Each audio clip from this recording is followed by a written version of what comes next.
እውነት ማርያም አምላክ ናት ወይ? ቅዱሳንም አማልክት ይባላሉ እንኳን እመቤታችን ቀርታ ማለት ነው። የእግዚአብሔር ቃል የመጣላቸውን እነዛን አማልክት ናችሁ ካሉ የእግዚአብሔር ቃል ታዲያ የእግዚአብሔር ቃል ለሌሎቹ እኮ በጆሮአቸው ነው የመጣው። ለእመቤታችን እኮ የእግዚአብሔር ቃል የመጣው በማህፀኗ ላይ አድርጎ ነው። አካላዊ ቃል እኮ ነው የመጣው። ፓስተሩ እንኳን ልጸልይል አሁን እመቤታችን አታማልድ የሚሉ ሰዎች ሁሉ እኮ እጸልያለሁ ባዮች ናቸው። እኛ በጸጋ ማልክትነት ውስጥ ደረጃ አስቀምጠናት ድንግል ማርያምን አሁን ስለ ምልጃ መከራከር በጣም ጉንጭ አልፋ ክርክር ነው። ሳር የሚያስበሉ ሌላ የሚያድሩ በጫማ ጥፊም በሌላም አድርጎ ብቻ አድናለሁ የሚሉ ሰዎች ናቸው። የማርያም የእመቤታችን ሲሆን ግን ልክ አይደለም ይላሉ። አሁን ብዙ ጊዜ ማርያም እኮ እንደኛ ሰው ናት ምናምን ይላሉ። እንዲህ አይነት ቃል ሲደመ አዎ ሰው ናት እኮ ማርያም። ግን እነሱ እንደ ማርያም ያሉ ሰዎች ናቸው ወይ ነው ጥያቄው። እነሱ ወላዲተ አምላክ የተሰኙ ሰዎች ናቸው ነው ጥያቄው። በጋሻው አንድ ሐሳብ አንስቶ ነበር። መዝሙር 44 ቁጥር 8 ምን ብሎ ነው ያነሳው? ንግስቲቱ በቀኝህ ትቆማለች፣ የወርቅ ልብስ ለብሳ ተጎናጽፋ። ንግስቲቱ በቀኝ ትቆማለች። ንግስቲቱ የተባለችው እመቤታችን አይደለችም ያለ። ከዛ ምንድነው ያመጣው ሎጂክ? ንግስት የምትባለው የንጉስ ምስት ናትና እመቤታችን የጌታ እናት እንጂ ስላልሆነች አሁን ተመልከት፣ ድንቁርና ስጋ ለብሶ ማለት ይሄ ነው። አዎ እመቤታችን ቅድስት ድንግል ማርያም ኢየሱስ ክርስቶስ ሰው የሆነው እንበለ ዘራቢሲ ነው አይደል? ያለ ዘራቢሲ ነው ሰው የሆነው። አሁን የእመቤታችን የቅድስት ድንግል ማርያምን ክብር ለመናቅ ሲባል እቺ ንግስቲቷ የሚለውን ወዴት እሺ ትርጉም የለም በእነሱ ዘንድ መተርጎም አይቻልም። እንደወረደ ነው የምጠጣው። እንደወረደ ከወሰን ንግስቲት ማን ናት አይናገርም። ግን እመቤታችን አይደለችም ብሎ ነው ያለው። ክርስቶስም አንበሳ ተብሏል፣ ዲያብሎስም አንበሳ ተብሏል። ክርስቶስን የይሁዳ አንበሳ ይለዋል፣ ዲያብሎስንም መጽሐፍ ቅዱሳችን ጠላታችሁ ዲያብሎስ እንደሚያገሳ አንበሳ ዙሪያችሁን ይላል። አሁን እሺ ሁለቱም አንበሳ ተብሎ ተጠሩ፣ የቱን እንጣለው ነው ጥያቄው። ስለዚህ ምንድነው የምታደርገው? ቤተክርስቲያን ትርጓሜ ነው፣ ወደ ትርጓሜ ነው የምትሄደው። ክርስቶስን አንበሳ ስትለው አሸናፊነቱን ድል አድራጊነቱን እሱን የሚያሸንፈው የሌለ እውነተኛ ንጉስነቱን ይሄንን ለመግለጥ አንበሳ ትለዋለች። በተቃራኒው ደግሞ ዲያብሎስን እንደ አንበሳ ስትለው ዲያብሎስ አንበሳ ደግሞ ርህራሄ የለውም እንደምታውቀው አይደለም። ግልገላየው ብሎ ይራራም ምናየው ብሎ። ስለዚህ የዲያብሎስን ጭካኔ ደግሞ ለማሳየት አንበሳ ብሎ ይጠራዋል። አሁን አንድ ሰው ጽዮንን ከበባ ስለተባለ ነው ኢየሩሳሌምን ልከብ ነው አይሞክረውም ደግሞ ያው የሚደርስበትን ያውቃል። ጽዮንን ከበባት በዙሪያም ተመላለሱ ተባለ እመቤታችን ቅድስት ድንግል ማርያምን ነው። ጽዮን ወደ እግርሽ ጫማ ይሰግዳሉ። አሁን አንዳንድ ጊዜ የታድሶቹ ትርጓሜ ያስፈልግም ይላሉ አንዳንድ ቦታ ላይ ደግሞ አይ ጽዮን የተባለችው ከተማ ናት ይላሉ። ለከተማ ደግሞ ጫማ ሊያበጁለትም ይፈልጋሉ። የኢየሱስ እናት ለምን አንላትም? ለምን የአምላክ እናት እንላታለን? አሁን የኢየሱስ እናት ማለት የአምላክ እናት ማለት አይደለም ብሎ ነው የሚያምኑት። የኢየሱስ እናት የአምላክ እናት ማለት አይደለም ከሆነ ክብር ምስጋና ግባውና ኢየሱስ ክርስቶስን አምላክ አይደለም ብሎ ድናይ ወደ መካድ እየሄዱ ነው ማለት ነው። እኛ የኢየሱስም እናት የጌታም እናት ስንላት እመቤታችን ቅድስት ድንግል ማርያምን ኢየሱስ ክርስቶስ የባህሪ አምላክ ነው ብለን ስለምናምን ነው። በስመ አብ ወወልድ ወመንፈስ ቅዱስ አሐዱ አምላክ አሜን። ይህ ጥበብ ዘተዋሕዶ ሚዲያ ነው። የተወደዳችሁና የተከበራችሁ በአገር ውስጥና በውጭ ያላችሁ የኢትዮጵያ ኦርቶዶክስ ተዋሕዶ ቤተክርስቲያን ማህበረ ምእመናን ወምእመናት እንደምን ቆያችሁ? የአባቶቻችን አምላክ ልዑል እግዚአብሔር ለዚች ሰዓትና ለዚች ደቂቃ ያደረሰን ቅዱስ እግዚአብሔር ስሙ የተመሰገነ ይሁን። የእናታችን ቅድስተ ቅዱሳን ንጽሕተ ንጹሐን የድንግል ማርያም አማላጅነት፣ የቅዱሳን መላእክት ተራዳኝነት፣ የጻድቃን የሰማዕታት የነቢያት የሐዋርያት ጸሎታቸው በረከታቸው ከእኛ ጋር ይሁን። የተወደዳችሁ ማህበረ ምእመናን ዛሬ ጥበብ ዘተዋሕዶ ሚዲያ አንድ ልዩ መርሃ ግብር ይዛ መጥታለች። እንደተለመደው የቤተ ክርስቲያናችን መምህራን ሁለቱ መምህራን መምህር መጋቢ ሰናይ መምህር አብይ መኮንንና መጋቢ ሃይማኖት መምህር ተስፋዬ ሞሲሳ ጋር ዛሬ ልዩ መርሃ ግብር ይኖረናል። እስከ መጨረሻው ድረስ ከኛ ጋር ሁኑ።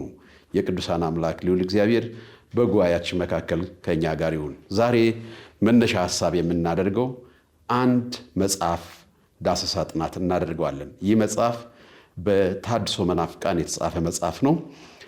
ጸሐፊው መጋቢ ጥበብ ሰለሞን ዘሀገረ ጊሸን ደብረ ከርቤ ማርያም ነው። መጋቢ ጥበብ ሰለሞን ሀገረ ዘጊሸን ደብረ ከርቤ ማርያም ነው።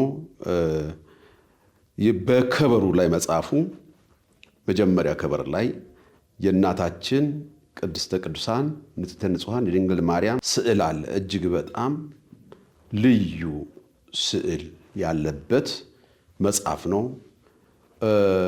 ለእይታ ኦርቶዶክሳዊ መጽሐፍ ይመስላል።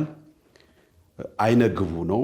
የድንግል ማርያም ስዕል ምእመናን ሲያዩ የድንግል ማርያምን ስዕል ሲያዩ ከልብ መጽሐፉ ልብን ሰንጥቆ የሚያሳይ መጽሐፍ ይመስላል። የመጽሐፉ ርዕስ በውኑ በማርያም ማመን ይገባን ይላል። በውኑ በማርያም ማመን ይገባናል ይላል። ይህን መጽሐፍ ጻፊው ውስጥ ገብቶ ምእመናን ሁሉም ገዝቶ ውስጡን ስናየው ብዙ የክህደት መርዞች አሉ። በጣም በመርዝ የታጨቀ በመርዝ የተቀመመ በክህደት የተቀመመ መጽሐፍ ነው። በመጽሐፉ ላይ ብዙ ክርስቲያኖች ከገዙ በኋላ ውስጥ ገብቶ ሲያነቡ እጅግ በጣም አሳዛኝ ነው። ከዚህ ውስጥ ድንግል ማርያምን መሳደብ የኢየሱስ ክርስቶስን ክብሩን ከፍ እንደሚያደርግ ኢየሱስ ክርስቶስን ከፍ አድርጎ እንደምናገር የሚመስል መጽሐፍ ነው። ድንግል ማርያምን መስደብ፣ ድንግል ማርያምን ዝቅ ማድረግ፣ ድንግል ማርያምን ክብሯን መቀነስ ኢየሱስ ክርስቶስን ከፍ እንደማድረግ አድርጎ መጽሐፉ የተንኮል የክፋት ጥግ የሆነ መጽሐፍ ነው። ለጊዜው ይህን መጽሐፍ ሙሉ ደሳ እናደርጋለን። ለዛሬ ግን በገጽ 78 እስከ 80 ድረስ ያለውን ድንግል ማርያምን ወላዲተ አምላክ ብንላት ኑፋቄ ነው የሚል ነው መነሻ ሐሳብ የምናደርገው። ድንግል ማርያምን ወላዲተ አምላክ የአምላክ እናት ማለት ኑፋቄ ነው ይላል። እንግዲህ በኢትዮጵያ ኦርቶዶክስ ተዋሕዶ ቤተክርስቲያን ድንግል ማርያምን ወላዲተ አምላክ ማለት ድንግል ማርያምን የአምላክ እናት ማለት ኑፋቄ ነው ወይ? ይህን መጋቢ ሰናያት አብይ መኮንን ድንግል ማርያምን ወላዲተ አምላክ ማለት ኑፋቄ ነው በሆኑ? እሺ፣ እግዚአብሔር ይስጥልን። እንግዲህ ወንድማችን መላከ ምሕረት ቀሲስ አስራት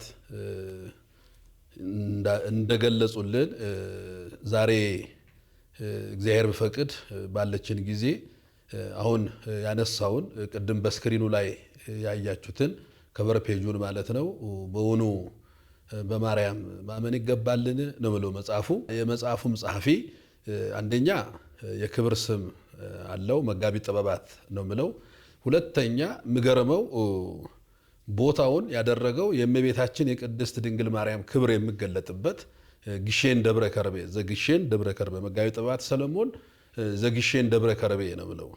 እንግዲህ ሁለት ነገሮችን ሰዎች ከበሩን ብዙ ጊዜ መጽሐፍ ከበሩን ሲያዩ አንደኛ ከበሩ ላይ የእመቤታችን የቅድስት ድንግል ማርያም ምስለ ፍቁር ወልድ አለ ቅድም ስክሪኑ ላይ እንዳያችሁት። ሁለተኛ ደግሞ ጸሐፊው መጋቢ ጥበባት ነው ብለው የቤተክርስቲያን ስም ነው። ሶስተኛው ደግሞ ቦታው ግሼን ደብረ ከርቤ ነው ብለው። ስለዚህ ምዕመናን እነዚህን ሶስት ነገሮች ሲያዩ መጽሐፉን ገዝተው ይጠቀማሉ። ብዙ ምዕመናን ገዝተዋል። በተለይ በዛን በታተመበት ዘመን የእመቤታችንን ስዕል ብቻ አይቶ የገዙ አሉ። ግሼን ደብረ ከርቤ የሚለውን ያሉ አሉ። አሁን መላከ ምሕረት እንዳነሱት ሙሉ መጽሐፉ እጅግ በጣም በእውነት ቅድም በደንብ ገልጸውታል። የእመቤታችን የቅድስት ድንግል ማርያምን ክብር ዝቅ ማድረግ ክርስቶስን መስበክ አድርጎ እንደ መቁጠር አይነት ጽሑፍ ነው ያለው።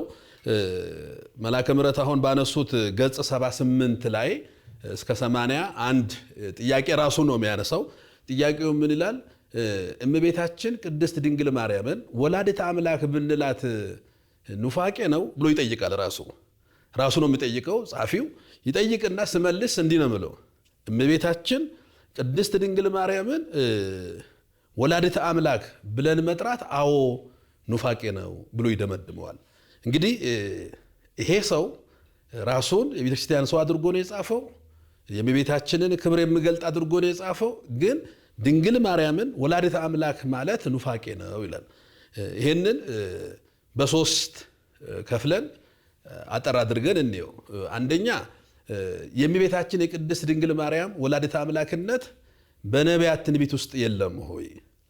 ሁለተኛ የእመቤታችን የቅድስት ድንግል ማርያም ወላዲተ አምላክነት በሐዋርያት ስብከት ውስጥ ወይም በሐዲስ ኪዳን የለም ወይ?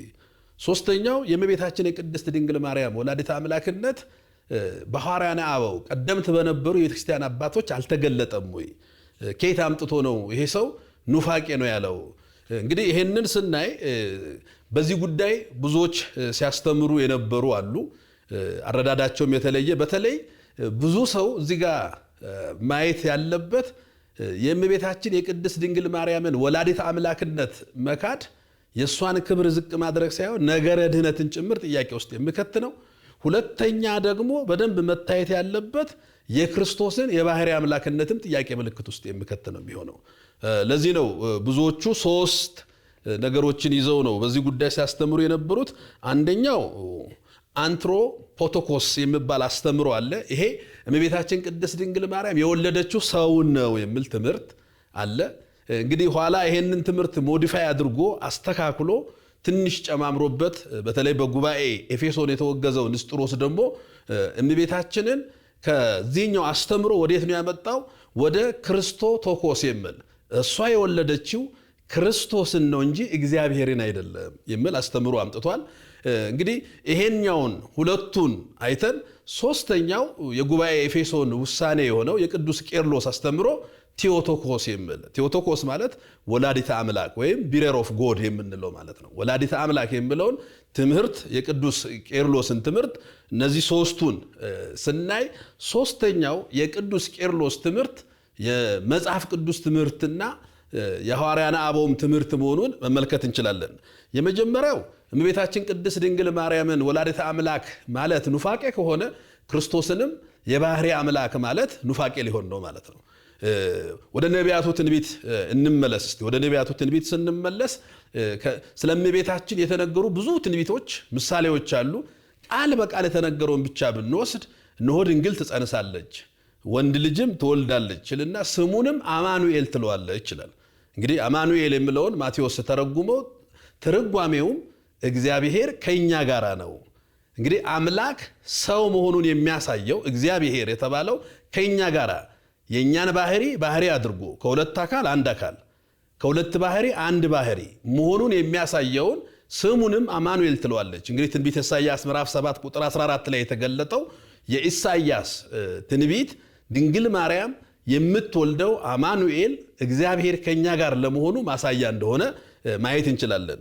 እዛው ትንቢተ ኢሳይያስ ምዕራፍ 9 ቁጥር 6 ላይም ስንመለከት ሕፃን ተወልዶልናል ይላል፣ ወንድ ልጅም ተሰጥቶናል፣ አለቃነቱ በጫንቃው ላይ ይሆናል፣ ስሙ ድንቅ መካር ይልና ኃያል አምላክ ይላል። ተመልከቱ፣ ኃያል አምላክ ሕፃን ነው ግን ኃያል አምላክ ነው። የተወለደ ነው ግን ኃያል አምላክ ነው። ስለዚህ ድንግል ማርያም የወለደችው ኃያል አምላክ ነው እያለ ነው ኢሳይያስ። ሕፃን ተወልዶልናል፣ ወንድ ልጅም ተሰጥቶናል፣ ስሙ ድንቅ መካር ይልና ኃያል አምላክ የዘላለም አባት የሰላም አለቃ ተብሎ ይጠራል። ስለዚህ የወለደችው ኃያል አምላክ የዘላለም አባት የሰላም አለቃ የሆነውን ኢየሱስ ክርስቶስን ነው። ለዚህ ነው ቅዱስ ጳውሎስ ክርስቶስን እርሱ ሰላማችን ነው ብሏል። የሰላም አባት ክርስቶስ ስለሆነ ማለት ነው። በነቢያት ትንቢት ይሄን የመሰሉ ብዙ የሚነሱ አሉ። ወደ አዲስ ኪዳን ስንመጣ ከቅዱስ ገብርኤል ብስራት መጀመር እንችላለን። የቅዱስን ገብርኤልን ብስራት ስንሰማ ሶስት ዋና ዋና ነገሮችን አንስቷል ቅዱስ ገብርኤል። የመጀመሪያው እመቤታችን ቅድስት ድንግል ማርያምን ሲያበስራት አብ ወልድ መንፈስ ቅዱስ እንግዲህ በፈቃድ ሥላሴ አንድ መሆናቸውን እየገለጠ እመቤታችንን ሲያበስራት እንዲህ ነው ያላት፣ የልዑል ኃይል ይጸልልሻል መንፈስ ቅዱስም ያድርብሻል ካለ በኋላ ከአንቺ የሚወለደው ከሶስቱ አካል አንዱ አካል ነው፣ ቅዱሱ የእግዚአብሔር ልጅ ነው ያለው። ስለዚህ ከሶስቱ አካል አንዱ አካል እግዚአብሔር ወልድ በተለየ አካሉ ከእመቤታችን ከቅድስት ድንግል ማርያም እንደሚወለድ ቅዱስ ገብርኤል ተናግሯል። ከአንቺ የሚወለደው ቅዱሱ የእግዚአብሔር ልጅ ነው ብሎ ከተናገረ እንግዲህ የእግዚአብሔር ልጅ እግዚአብሔር ነው። ይህንን ነው ቅዱስ ጴጥሮስም በፊልጵስዩስ ቂሳርያ ሲመሰክር ሰዎች የሰውን ልጅ ማን ይሉታል ብሎ ሲጠራ ምን ብሎ ነው የመለሰው? አንተ ክርስቶስ የሕያው የእግዚአብሔር ልጅ ነህ። ስለዚህ ኢየሱስ ክርስቶስ የእግዚአብሔር ልጅ እግዚአብሔር ነው። ያው የአንበሳ ልጅ አንበሳ ነው፣ የነብር ልጅ ነብር ነው፣ የእግዚአብሔርም ልጅ እግዚአብሔር ነው። ስለዚህ ኢየሱስ ክርስቶስ እግዚአብሔር ከሆነ ከድንግል ማርያም የተወለደው ኢየሱስ ክርስቶስ የእግዚአብሔር ልጅ መሆኑን እንመለከታለን። በተለይ ይሄ ሰለሞን አሁን ዘግሼን ደብረ ከርቤ የሚለውን ሐሳቡን የወሰደው ከዚህ በፊት የተለያዩ ሰዎች ያነሱት የነበረውን ሐሳብ ነው። በተለይ በአውሮፓ ያሉትን የፕሮቴስታንቶቹን ሐሳብ ኢየሱስ ክርስቶስን አምላክ አድርገው የባህሪ አምላክ አድርገው ከመውሰድ ስለተቆጠቡ የኢየሱስ እናት ብንላት በቂ ነው ይላሉ። እነ ሳሙኤል የመሳሰሉ እነዚህ የውጪ ታድሶች ምንድነው የሚሉት? የኢየሱስ እናት ለምን አንላትም? ለምን የአምላክ እናት እንላታለን? አሁን የኢየሱስ እናት ማለት የአምላክ እናት ማለት አይደለም ብሎ ነው የሚያምኑት።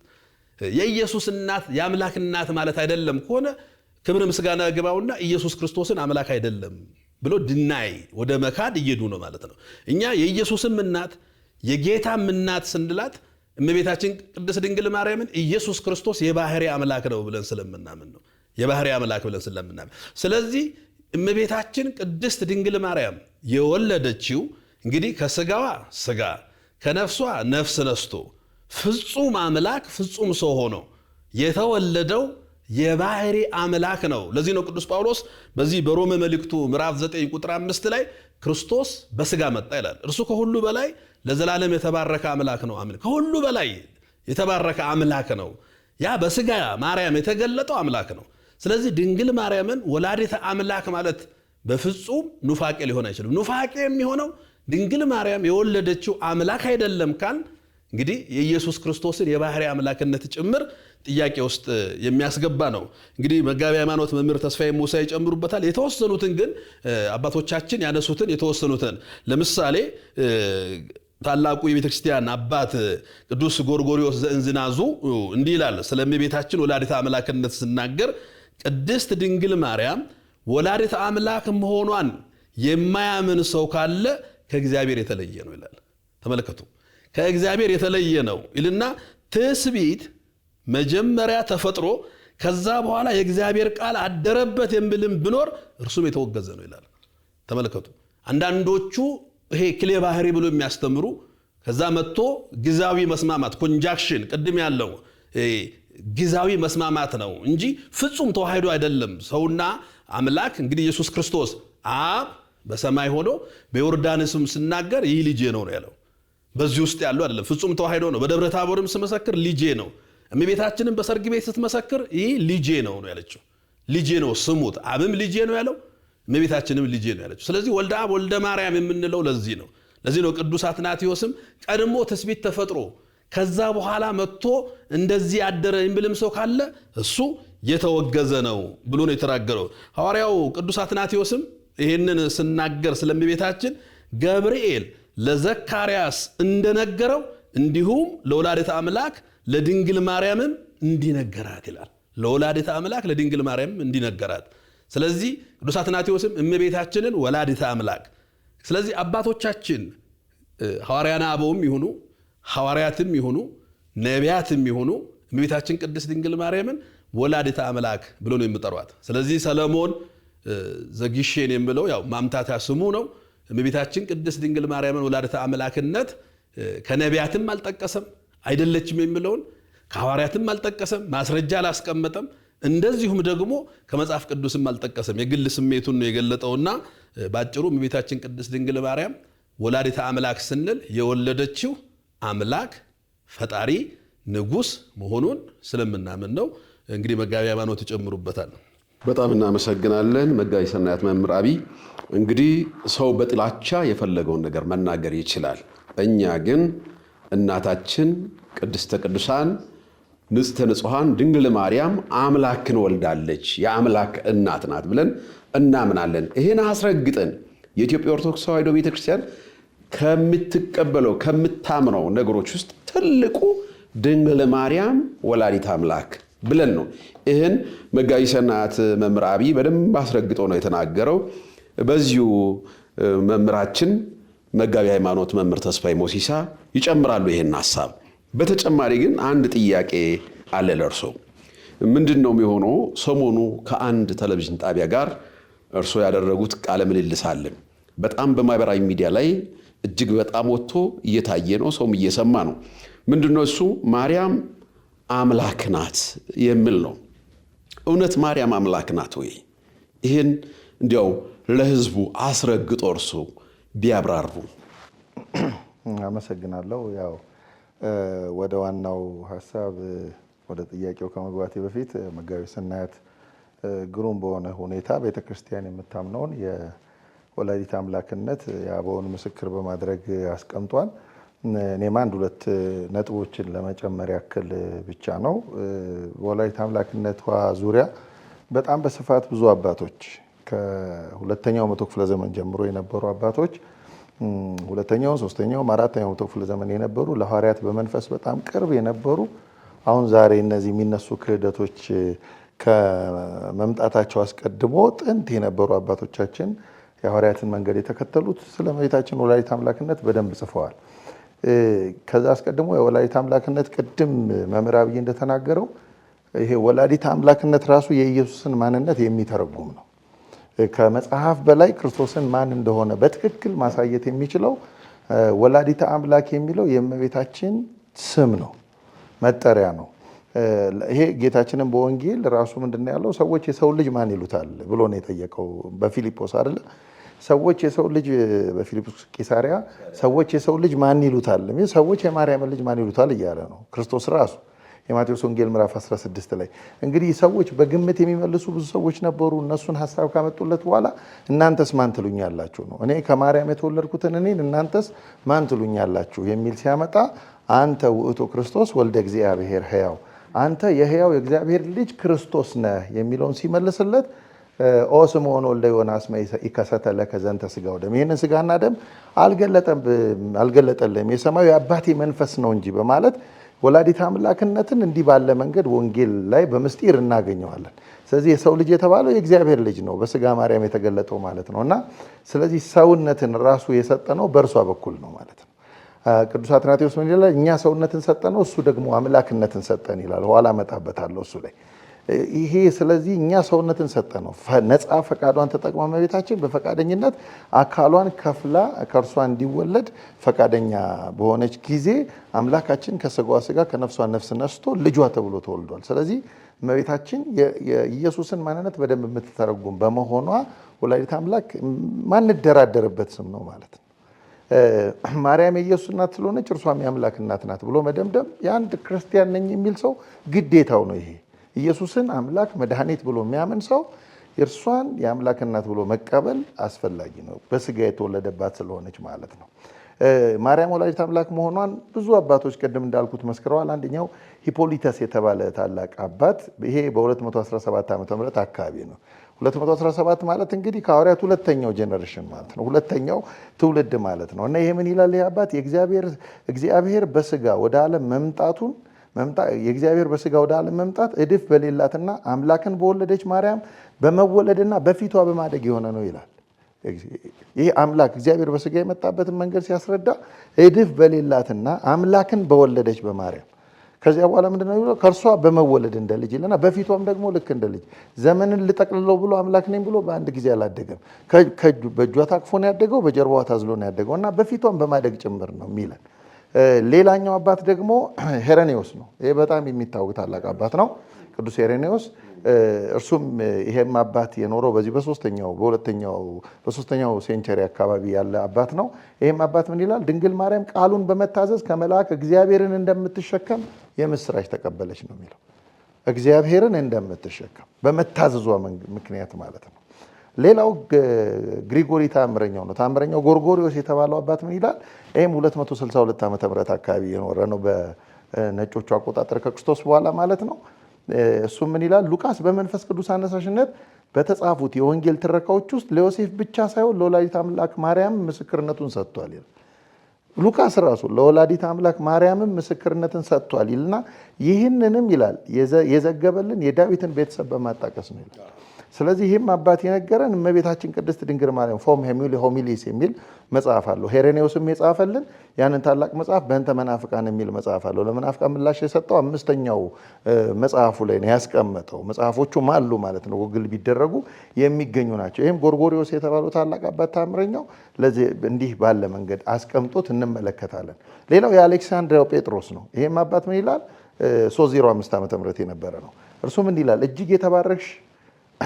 እጅግ የተባረከች ወደ ሆነችው የእግዚአብሔር እናት ወደ ድንግል ማርያም ቤተክርስቲያን መጡ ይላል። ስለ ሐዋርያት የጻፈው ገድለ ሐዋርያትን የጻፈባት እና እጅግ የተባረከች ወደሆነችው የእግዚአብሔር እናት ወደ ድንግል ማርያም ቤተክርስቲያን በስሟ ወደ ታነጸ ማለት ነው ሐዋርያት ለአገልግሎት የተጓዙበትን ሀሳብ ነው የሚያነሳው። እና እነዚህ ታላላቅ አባቶች ስለ እመቤታችን ስለ ቅድስት ድንግል ማርያም ተናግረዋል ወላዲተ አምላክነት። ሌላው ቅድም መምህር አብይ ያነሳውን ለማጠናከር ያክል ይሄ የቃና ዘገሊላውን ምስክርነት ቄርሎስ ዘኢየሩሳሌም የተባለ ይህም 350 ዓመተ ምህረት አካባቢ ይኖር የነበረ ነው። ምን ይላል? አባት አብ ከሰማይ ለልጁ ይመሰክራል ይላል። ዝንቱ ውእቱ ወልዴ ብሎ የለም ሲጠመቅ ይመሰክራል። መንፈስ ቅዱስም በአካል በርግብ አምሳል ወረደ ይላል ትከሻው ላይ። የመላእክት አለቃም ገብርኤልም ይመሰክራል። ለማርያም የምስራችን እየተናገረ ነው። የአምላክ እናት ድንግል ማርያምም ትመሰክራለች ይላል።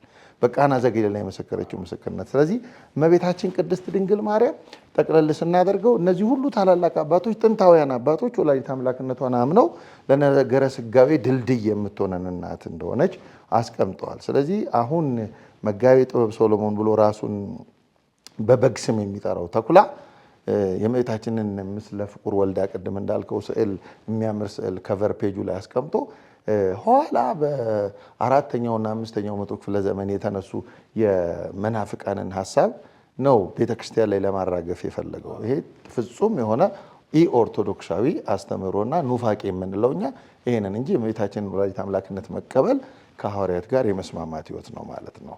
ይህን ካልኩኝ በኋላ ወደ ማርያም አምላክ ናትን ወደሚለው ነው። እንግዲህ ያው መናፍቃኑን ባለፈው መርሃ ግብራችን እንደተናገር ነው ይሄ ለመክሰስ ቶሎ በጣም የሚፋጠኑ ናቸው። ፖለቲክስ ነው ማድረግ የሚፈልጉት፣ ሀሳብ በምልአት እንዲታይ አይወዱም። እና እነዚህ ሰዎች እንግዲህ ማርያም አምላክ ናትን የሚለው እኛ የቲኦሲስን መንገድ ነው የተከተልነው። ሰው በመጀመሪያ ራሱ ሲፈጠር ሰው እግዚአብሔርን በመምሰል ነው አይደለም የተፈጠረው። ሰውን በመልካችን እንደ ምሳሌያችን እንፍጠር ነው የሚለው እግዚአብሔር። ሰውን በመልካችን እንደ ምሳሌያችን እንፍጠር ይልና እንደውም ኦሪት ዘፍጥረት ምዕራፍ 1 ቁጥር 26 ላይ ምን ይላል? የባህርን ዓሦች ምናምን ምድርንም ይግዙ ይላል። ገዢነትን ለሰው የጸጋ አምላክነትን ገዢ በባህሪው እግዚአብሔር ነው። እግዚአብሔር ግን በሰው ላይ የገለጠው ትልቁ ፍቅሩ አንዱ ሰውን ከገዢነቱ ማሳተፍ ነው። በጸጋ የጸጋ ገዢ ነው፣ የጸጋ ጌታ ነው። እግዚአብሔር በፈጠራቸው ፍጥረታት ጭምር ስም ያወጣላቸው እንደ ባለቤት አዳም ነው። መጽሐፍ ቅዱሳችን እንደሚነግረን ለእንስሳቱ ለምኑ እግዚአብሔር እስቲ ማን ብሎ ያወጣላቸው እንደሆነ ያለው ብሎ ነው የሰጠው መጽሐፍ ቅዱስ እንደሚነግረን። እና አዳም የእግዚአብሔር ልብ ከእርሱ ጋር እንዳለ የሚታወቀው እግዚአብሔር የተደሰተበትን ስም ሲያወጣ እንመለከተዋለን። ይሄ የሰው ትልቁ ክብሩ ነው። ስለዚህ ሰው እግዚአብሔር አምላካችን ይሄ ከባህሪው ያጋራው ከባህሪው በጸጋ ያካፈለው ትልቅ ፍጥረት ነው ሰው። ከዚህ አንጻር ይሄን ነው መጀመሪያ የምናሰምረው። ከዚያ በኋላ ግን ይሄ በጸጋ አምላክ መሆንን ለእመቤታችን ለቅድስት ድንግል ማርያም ብቻ ሳይሆን ለእኛም ለሰው ልጆች ሁሉ የተሰጠ ነው፣ ለክርስቲያኖች ሁሉ የተሰጠ ነው። በመጽሐፍ ቅዱሳችን እንደምንመለከተው መዝሙር 82 ላይ እኔ ግን አማልክት ናችሁ አልኩ ተብሎ ተጽፏል። እና ይሄ አማልክት ናችሁ አልኩ የሚለውን ሀሳብ አማልክት ናቸው አልኩ የሚለውን ሀሳብ በጣም በብዙ ተርጉመውታል አባቶች፣ ብዙ አባቶች። አንደኛው በአማልክት መካከል እግዚአብሔር በአማልክት መካከል ቆመ የሚል አለ። ይህንን ምን ይላሉ? እግዚአብሔር በኃያላን መካከል ቆመ ብለው ተርጉመውታል። ኃያላን የሚሉት እስራኤላውያንን ነው፣ የተመረጡ ህዝቦች ናቸው። እግዚአብሔር አሕዛብንና ጣዖትን ድል ያደርግባቸው ስለነበሩ እነሱን አማልክት ብሎ ጠርቷል። ኃያላን ሲል ነው ብሎ ተርጉመውታል። ስለዚህ እኛ በጸጋ አምላክነትን ገንዘብ አደረግን ስንል ምን ማለታችን ነው? አንደኛ የማይሸነፍ ማንነትን በጸጋ እንጋራለን ከእግዚአብሔር፣ አሸናፊነትን ማለት ድል አድራጊነትን ማለት። ሁለተኛ ዘላለማዊነትን ገንዘብ እናደርጋለን፣ የዘላለም ህይወት ማለት ነው። እግዚአብሔር ለዘላለም ይኖራል አይደል? እግዚአብሔር ለዘላለም በባህሪው የሚኖር ብቸኛ አምላክ ነው። ዘላለማዊነትን ከማንም ያልተቀበለው፣ እኛ ግን ከእግዚአብሔር በጸጋ ተቀብለናል ዘላለማዊነትን። እንደ ሌሎች ፍጥረታት ደመነፍስ እንዳላቸው ፍጥረታት እስከ ዕለተ ሞት ብቻ የምንኖር ሳይሆን እንደገና ተወልደን በማያረጅ ማንነት የምንኖር ነን፣ አዲስ አካል ገንዘብ አድርገን። ስለዚህ አምላክ ዘበጸጋ መባልን በዚህ ገንዘብ አድርገናል። ገዢነትን የተቀበልን እነዚህን ገንዘብ በማድረጋችን በጸጋ አማልክት እንባላለን። ቅዱሳንም አማልክት ይባላሉ፣ እንኳን እመቤታችን ቀርታ ማለት ነው። እነዚህ አማልክት የተባሉት አንደኛው ራሱ ጌታ ምን አለ? በዮሐንስ ወንጌል ምዕራፍ 10 ላይ የእግዚአብሔር ቃል የመጣላቸውን እነዛን አማልክት ናችሁ ካለ መጽሐፋችሁ ብሎ ጠቅሷል። የምን ቃል የመጣላቸው ነው የሚለን? የእግዚአብሔር ቃል። የእግዚአብሔር ቃል ታዲያ የእግዚአብሔር ቃል ለሌሎች እኮ በጆሮአቸው ነው የመጣው። ለእመቤታችን እኮ የእግዚአብሔር ቃል የመጣው በማኅፀኗ ላይ አድርጎ ነው። አካላዊ ቃል እኮ ነው የመጣው፣ መልእክት አይደለም የመጣው። አካላዊ ቃል የእግዚአብሔር ዘላለማዊ ቃሉ ወደ ማኅፀኗ ነው መጥቶ ከስጋዋ ስጋ ከነፍሷ ነፍስ ነስቶ ሰው የሆነው። ስለዚህ አካላዊ የእግዚአብሔር ቃል የመጣላቸው አማልክት ከተባሉ እመቤታችንን በጸጋ አምላክ ማለት ነውሩ ምንድን ነው? ነውሩ ምንድን ነው? የእመቤታችን ጠብ ያስቀድሞ የተነገረው ይሄ በአንተና በሴቲቱ መካከል በዘርና በዘሯ መካከል ጠላትነትን አደርጋለሁ አይደል የሚለው ጠላትነትን እባቡ በእሷ ላይ ያለው ጠላትነት ኦቨር ሆኖ በደቀ መዛሙርቱ በኩል ስለሚጠቀም ነው እንጂ እኛ ድንግል ማርያም ፈጣሪያችን ናት አይደለም ያልነው። በጸጋ ግን አማልክትነትን ከእግዚአብሔር ቸርነት የተነሳ ተጋርታለች ነው ምንለው። እግዚአብሔር ቸር ነው እና ሐዋርያው ቅዱስ ጴጥሮስ እንደሚለን ከዓለም ጥፋት አመልጣችሁ የእግዚአብሔር የመለኮቱ ባህሪ ተካፋዮች ትሆኑ ዘንድ የተስፋ ቃል ሰጠን ነው የሚለው። የመለኮቱ ባህሪ ተካፋዮች ትሆኑ ዘንድ ይህንን ትልቅ ስጦታ ነው እግዚአብሔር የሰጠን። እኛ እኮ ስጋችን በዘባነ ኪሩብ ተቀምጧል። ምን ይደንቀናል? የእኛ ስጋ እኮ ነው ቅድም ያነሳው መምህር አብይ በተዋህዶ ከስጋዋ ስጋ ወላዲት አምላክ ያሰኛት የእኛን ስጋ ከእርሷ ከስጋዋ ስጋ ከነፍሷ ነፍስ ነስቶ ይህንን ስጋ ነው ሞትን ድል አድርጎበት ይዞት ወደ ሰማይ ያረገው በአባቱ ቀኝ ያስቀመጠው። ስጋችን እኮ በዘባነ ኪሩብ ተቀምጦ ዘላለማዊነትን ገንዘብ አድርጓል አይደል እንዴ? ከተዋህዶ በኋላ የሚራብ የሚጠማ የሚቸገር የነበረው ስጋ የሚመግብ የሚሰጥ የሚረዳ የሚቆስል የነበረው ስጋ የሚያድን ሆኗል። ዘመን የሚቆጠርለት ውስንነት የነበረው ስጋ የማይወሰንና ዘመን የማይቆጠርለት ሆኗል። በምን? በተዋህዶ። ስለዚህ ምንድን ነው የሚለን ቅዱስ ዳዊት ታዲያ በመዝሙር 8 ላይ ምንትኑ እቱዘብ ከመትስክሩ ታስበው ዘንድ ሰው ምንድን ነው? ትጎበኘው ዘንድ የሰው ልጅ ምንድን ነው? በምስጋና ዘውድ ከለልከው፣ በእጆች ስራ ሁሉ ላይ ሾምከውና ሁሉን ከእግሩ በታች አስገዛህለት እኮ ነው የሚለው። ለማን? ለሰው እኮ የተነገረ ነው። ይህንን ታላቅ የእግዚአብሔር ቸርነት ሰዎች ተጋርተዋል። ስለዚህ እንኳን እኛ ለምሳሌ ሰው ስጋው ደግሞ የሚቀበል ሰው መንፈሳዊ ሰው ስጋው ደግሞ የሚቀበል ሰው ስጋዬን የበላ ደሜን የጠጣ የዘላለም ሕይወት አለው አይደል የሚለው። ሕይወት ማን ነው? እግዚአብሔር ነው። እግዚአብሔር አለው እኮ በውስጡ እያለ ነው። እግዚአብሔር አለው። ከእግዚአብሔር ጋር ይፈርዳል። እግዚአብሔር አለው። ከእግዚአብሔር ጋር ለፍትህ ይቆማል። ከእግዚአብሔር ጋር ለእውነት ይቆማል። ከእግዚአብሔር ጋር ዓለምን ይገዛል። ስለዚህ በጸጋ ምን ሆኗል? አማልክት እግዚአብሔር ገዢነቱን እንደው በዚያ በኩል ያደርጋል። በማቴዎስ ወንጌል ምዕራፍ 28 ምዕራፍ 20 ላይ ቁጥር 28 ምናምን አካባቢ ጌታችን ምን አለ? ሐዋርያት አንድ ጥያቄ ጠይቆት ነበር። ከባለጸጋው ጋር የነበረውን ውይይት ፍጹም ልትሆን ብትወድ ሁሉን ሽጠህ ተከተለኝ ካለው በኋላ ሰውየው እያጉረመረመ ሲመለስ ሀብታም መንግስተ ሰማያት ከሚገባ ግመል በመርፌ ቀዳዳ ቢሾልክ ይቀላል አለ አይደል? ከዛ በኋላ ጴጥሮስ ምን አለ? እኛ ሁሉን ትተን ተከተልን እንኪያስ ምን እናገኛለን አለ። እና ስለዚህ ተመልከት እኛ ይህንን ጴጥሮስ እኛ ሁሉን ትተን ተከተልን እናገኛለን ሲለው እናንተ አለ ያን የሰው ልጅ ዳግም በሚመጣበት ጊዜ እናንተ በ12ቱ ዙፋን ተቀምጣችሁ በ12ቱ ነገድ እስራኤል ተፈርዳላችሁ ነው የሚለው። ፍርድ የማን ነው? የእግዚአብሔር አይደል? የባህሪው አይደለም? ፈራጅነትን በጸጋ አጋራቸው ማለት ነው። እግዚአብሔር በቸርነቱ የሰጠንን እኛ ለምን አንቀበልም እንላለን ነው። እንኳን እመቤታችን ቀርቶ አንድ ጥቅስ ልጨምርና መምህር አብይ ቢጨምር ልተውለት ሌሎቹን ሀሳቦች። ኤፌሶን መልእክት ምዕራፍ 2 ቁጥር 6 ላይ ምን ይላል ቅዱስ ጳውሎስ? እንዲህ ይላል ለእኛ ባለው ቸርነት ይላል ለእኛ ባለው ቸርነት ከሁሉ የሚበልጠውን የጸጋውን ባለጠግነት ያሳይ ዘንድ ከእርሱ ጋር አስነሳን፣ በክርስቶስ ኢየሱስም በሰማያዊ ስፍራ ከእርሱ ጋር አስቀመጠን ነው የሚለው።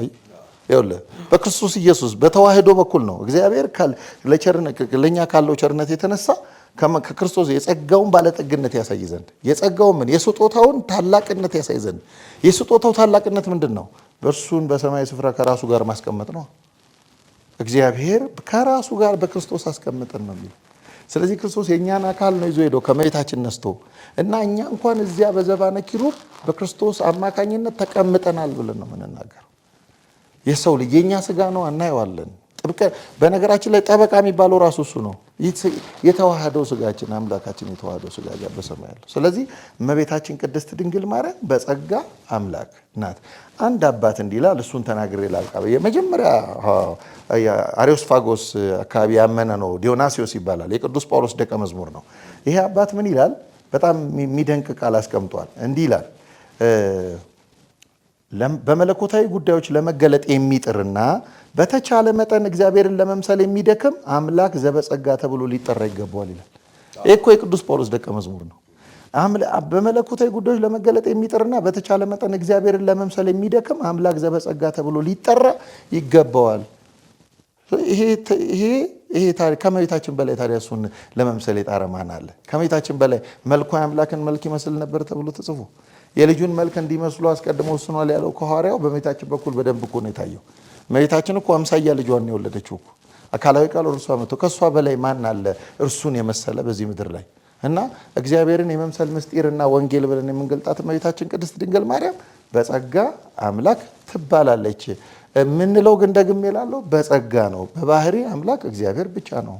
መምህራችን መጋቢ ሃይማኖት ተስፋዬ ሞሲሳ እጅግ በጣም እናመሰግናለን።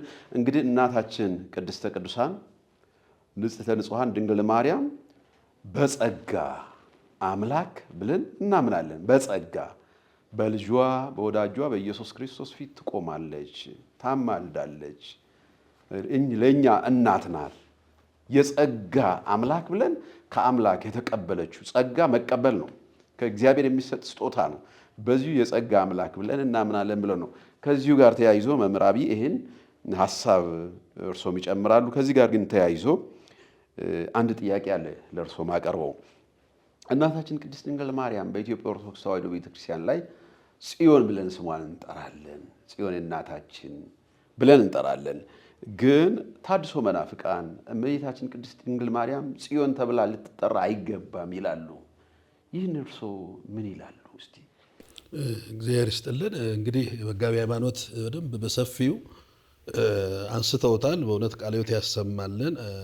በተለይ በዚህ ሰሞኑን ሶሻል ሚዲያ ላይ አንዳንዶች ቆረጥ አድርገው ማርያም አምላክ ናትን፣ የኛም ኦርቶዶክሳውያን ጭምር አንዳንድ ጊዜ የሆነ አውድ ምንድን ነው ሙሉ አውዱን ማየቱ ጥሩ ነው። አዎ እኛ አሁን በነገራችን ሰለሞን ዘግሼን የተባለው መጋቢ ጥባት ርዕሱን አይታችሁ ከሆነ በሆኑ በማርያም ማመን ይገባልን ነው መጽሐፉ። ማመን አዎ እናምናለን በሚል ግን ምን ብለን ነው የምናምነው ነው። እንደዛ ነው። ማርያምን አምላክ ናት። አዎ ግን የምን አምላክ? አዎ ይሄንን ነው ለይቶ ማየት የሚያስፈልገውና በእኛ ክርስቲያን አስተምሮ ሶስት አይነት አምላክነት አለ።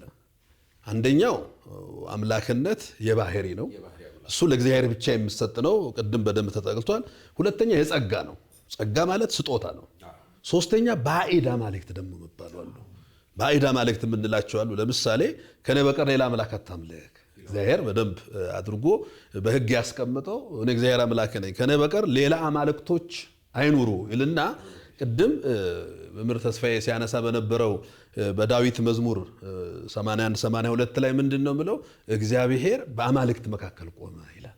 አሁን በአማልክት መካከል ቆመ ስንል እንግዲህ መቼም እግዚአብሔር ቆመ ለእግዚአብሔር ሲሆን ተገለጠ ነው፣ ታየ ነው። ቅድም ሲገለጥ እንደነበረው ለምሳሌ ቆመ ለቅዱሳን ሲሆን ለመኑ፣ አማለዱ፣ ጸለዩ ነው። ለእግዚአብሔር ቆመ ሲሆን ተገለጠ ነው። እግዚአብሔር በጣዖታት መካከል አይገለጥም። በጣዖታት መካከል እግዚአብሔር አይታይም። ስለዚህ እግዚአብሔር የተገለጠው በማን ነው? በአማልክት በተባሉት አማልክት ዘበጸጋ አማልክት በጸጋ አማልክት የሆኑ። ለዚህ እኮ ነው ሙሴን ወደ እስራኤል ስልከው ሂድ እናንተን ለፈርዖን አምላክ አደርግሃለሁ ያለው። እግዚአብሔር አምላክ ነው። እንግዲህ አምላክ አደርግሃለሁ ለማን? ለፈርዖን። ለዚህ እኮ ነው ሙሴ ሰው ልሰራ የማይችለውን ገቢረ ተአምር በግብፅ ምድር ሰርቷል። በትር እባብ አድርጓል፣ ውሃ ደም አድርጓል፣ ጋጉንቸር ትልልቅ ተአምራትን በሙሴ እጅ እግዚአብሔር ሰርቷል። ለምን? ሙሴን የጸጋ አምላክ ስላደረገው። ስለዚህ እመቤታችን ቅድስት ድንግል ማርያምን አምላክ ናት ስንል አዎ በምን? በጸጋ በስጦታ። እንደውም የእመቤታችን አምላክነትን ቅዱስ ገብርኤል ሲናገር እኮ ጸጋን የተመላሽ ሆይ ምን ይበልሽ ደስ በልሽ። ስለዚህ አንዱ ጸጋ ይሄ በጸጋ የመከበሩ እንትን የጸጋ አምላክነት ነው አላት ማለት ነው። እመቤታችን ያው ምልዕተ ጸጋ ተብላ ተጠርታ ማለት ነው። ስለዚህ በጸጋ በእኛ ቤተ ክርስቲያን አምላክነት አለ በጸጋ። አዎ በጸጋ ጌትነት አለ። አዎ አብዲው እኮ ኤልያስን ሲያገኘው በግንባሩ ተደፍቶ ጌታዬ ኤልያስ አንተ ነህ ያለው። ጌታዬ ብሎ ነው ጠራው። የእስር ቤቱ ጠባቂ ጳውሎስና ሲላስ ፊት ሰግዶ ምንድነው ያለው? ጌቶች እድን ዘንድ ምን ላድርግ? እዛ ሐዋርያ ሥራ 16 ላይ ጌቶች ብሎ ነው ጠራቸው። ስለዚህ ጌታ ተብሏል። ማን? ቅዱሳን። አምላክ ተብሏል። ማን? ቅዱሳን። ንጉሥ ተብሏል። ማን? ቅዱሳን። ዳዊትን እኮ ንጉሥ ብለነዋል። ስለዚህ እግዚአብሔርን ለዚህ እኮ ነው በእኛ ዘውትር ጸሎት ላይ አንተ የጌቶች ጌታ፣ ጌቶች የተባሉት ቅዱሳን ስለሆኑ አንተ የአማልክቶች አምላክ። ከነዚህ አማልክት መካከል በጸጋ አምላክነትን ካገኙ መካከል ከድንግል ማርያም ይበልጥ የለም። ስለዚህ እመቤታችን አማልክት ዘበጸጋ ናት ብንል ያንስባታል እንጂ አይበዛባትም። ምክንያቱም በዚህ ስም እነ ሙሴም ተጠርተዋል። አምላክ ተብሏል። ራሱ እግዚአብሔር ነው ደግሞ ያለው እኮ ሙሴን አምላክ አደርግሃለሁ ነው ራሱ እግዚአብሔር ነው። ስለዚህ አማልክት ዘበጸጋ እመቤታችንን በጸጋ አምላክነት ክብር ቅድም ካነሳ ነው ከወላዲተ አምላክነት ክብር ጋራ አብረን ስናየው የሚያንስ እንጂ የሚበልጥ አይደለም። እንደው የሚያንስ ክብር ነው ይሄኛው። በጸጋ ሌሎችም ተብለዋል። አሁን የወላዲተ አምላክነትን ክብር ይበልጣል ምን ለምን እሷ ብቻ ነው ተወላዲተ አምላክ። በአምላክነትማ ቅድም በደንብ እንትን ብለና ከመለኮቱ ባህሪ በጸጋ ተካፋዮች ሆነናል። እኛ እኮ ትንንሽ እግዚአብሔሮች እንባላለን። ለምን ቴዎሲስ ነው እናድጋለን። እያደገ ነው የሚሄደው ሰው እያደገ ከፍ እያለ ነው የሚሄደው። የቅድስና ማዕረግ ሆነ ንጽሐ ሥጋ ንጽሐ ነፍስ ንጽሐ ልቦና ይልና መጨረሻ ላይ ከዊነ እሳት ባስልዮስ ዘቂሳርያ ያደረሱበት ቅድስና ማዕረግ እሳት መሆን። እስጢፋኖስ እኮ በምድር ላይ ሆኖ በድንጋይ እየተደበደቡ ሥላሴን ለዚህ እኮ ነው በንጹሃን ብፁዓን ናቸው እግዚአብሔርን ያዩታልና እያደጉ መሄድ አለ። የእመቤታችን የመጨረሻ የቅድስና ጥግ ስለሆነ የአምላክነት የጸጋ አምላክነት ለእመቤታችን አጀንዳ ሆኖ ቢያንስ እንጂ ቢበዛ አይበዛባትም። ለምን የወላዲተ አምላክነት ክብር ከጸጋ አምላክነት ክብር የሚበልጥ ስለሆነ ያ የሷ ብቻ ነው ወላዲተ አምላክነት። ሌላ ሰው ለሌላ ለማንም አትሰጥማ። የጸጋ አምላክነትን ግን ለሌሎች ቅዱሳን ሁሉ ትሰጣለህ። ስለዚህ ያ ክብሯን ማርያም አምላክ ናት ስንል የባህሪ አምላክ ናት ብለን አናውቅም። ቤተክርስቲያንም አትልም። አንድ ለኛ እኮ ስናማተብ አብ ወልድ መንፈስ ቅዱስ አሐዱ አምላክ ያ የባህሪ አምላካችን ነው። ከዛ ውጪ ሌላ የለንም። አንድ አምላክ ግን በጸጋ እግዚአብሔር ያከበራቸው ብዙ ቅዱሳን አሉ ነው። ወደ ሁለተኛው ያነሳው ሐሳብ ስንመጣ እመቤታችን ቅድስት ድንግል ማርያም ጽዮን የሚል ስም አይስማማትም፣ ለሷ አይገባትም። እዚህ ሰለሞንም አንስተዋል። ሌሎቹም የታድሶ መጻሕፍቶች ያው ወደፊት በደንብ የምናያቸው ውስጥ ጽዮን ለድንግል ማርያም በፍጹም አይቀጸልም ይላል። መዝሙር 83 84 ላይ ቅዱስ ዳዊት እንዲህ ይላል፣ የአማልክቶች አምላክ በጽዮን ይገለጣል ይታያል ይላል። እንግዲህ የአማልክቶች አምላክ እግዚአብሔር ነው። የአማልክቶች አምላክ ቅድም ያነሳ ነው መድኃኔዓለም ኢየሱስ ክርስቶስ ነው። የተገለጠው የታየው ጽዮን በተባለችው በድንግል ማርያም ነው። ከስጋዋ ስጋ ቅድም እንዳነሳ ነው ከደሟ ደም ነስቶ ፍጹም ሰው ሆኖ የመጣው በድንግል ማርያም ነው። የአማልክት አምላክ ከተባለው እግዚአብሔር የተገለጠው ብዙ ተገልጧል። እግዚአብሔር በብዙ መንገድ በብዙ ጎዳና ቅዱስ ጳውሎስ እንዳለው ስታይ ስገለጥ ቆይቶ መጥቷል። ዘ ኮምፕሊት ሪቪሌሽን ምንለው የመጨረሻው መገለጥ በስጋ ማርያም የተገለጠው ነው። ያ ነው የአማልክት አምላክ በጽዮን ይታያል ማለት በድንግል ማርያም ስጋ ተገልጧል። ስለዚህ ያቺ ጽዮን እመቤታችን ናት። ክርስቶስ የተገለጠባት ጽዮን የምንላት አንዱ እመቤታችን ናት። ቅዱስ ዳዊት በዚህ በመዝሙር 86ም ላይ ሰው እናታችን ጽዮን ይላታል ይልና ምንድነው ብሎ ቀጥሎ ወቢሲ ተወልደ በውስጤታ በውስጧ ሰው ተወልዷልና። ስለዚህ ጽዮን ተራራ አለ፣ አዎ። ጽዮን ከተማ አለ፣ አዎ። እናምናለን ይሄንን። እንደውም እኛ ቤተክርስቲያን እኮ ጽዮን ተራራ ጽዮን ከተማ እንልና መንግስተ ሰማያትም ጽዮን ተብላለች። በእኛ ቤተክርስቲያን ባሪያቆስ በቅዳሴ ማርያም ነፃ በምታወጣ በደብረ ጽዮን ይሰብስባችሁ። ዮሐንስም በራእዩ በጉ በጽዮን ተራራ ላይ ቆሞ ነበር ይላል። መንግስተ ሰማያትንም ጽዮን እንላለን። ጽዮን ለተራራ ተቀጥሏል፣ እውነት ነው። ግን ተራራ ብቻ አይደለም ጽዮን። ጽዮን ለከተማም ተቀጥሏል፣ ግን ከተማ ብቻም አይደለም። ለመንግስተ ሰማያትም ተቀጥሏል። ሰው የተወለደባት ሰው የተባለው ፍጹም ሰው ሆኖ የእኛን ስጋ ተዋህዶ ቅድም ስናነሳ የነበረውን አምላክ ሰው ሆኖ የመጣባት ጽዮን እመቤታችን ቅድስት ድንግል ማርያም ናት። ጽዮን ማለት ምን ማለት ነው የሚለውን ደግሞ ትርጉሙም አንባ መጠጊያ መመኪያ አልኩሽ እኮ። አሁን ኢሳይያስ ምንድን ነው ያለው? በዚህ በ60:14 ላይ ብዙ ጊዜ የናቁሽ ሁሉ ወደ እግርሽ ጫማ ይሰግዳሉ ይልና የእግዚአብሔር ከተማ ቅድስት የሆንሽ ጽዮን ይሉሻል። በነገራችን ምድራዊቷ ጽዮን አላፊ ናት። ጽዮንንም ክበቧት በዙሪያዋም ተመላለሱ ይላል። አሁን አንድ ሰው ጽዮንን ክበቧት ስለተባለ ነው ኢየሩሳሌምን ሊከብ ነው? አይሞክረውም። ደግሞ ያው የሚደርስበትን ያውቃል። ጽዮንን ክበቧት በዙሪያም ተመላለሱ ተባለ እመቤታችን ቅድስት ድንግል ማርያምን ነው። ጽዮን ወደ እግርሽ ጫማ ይሰግዳሉ።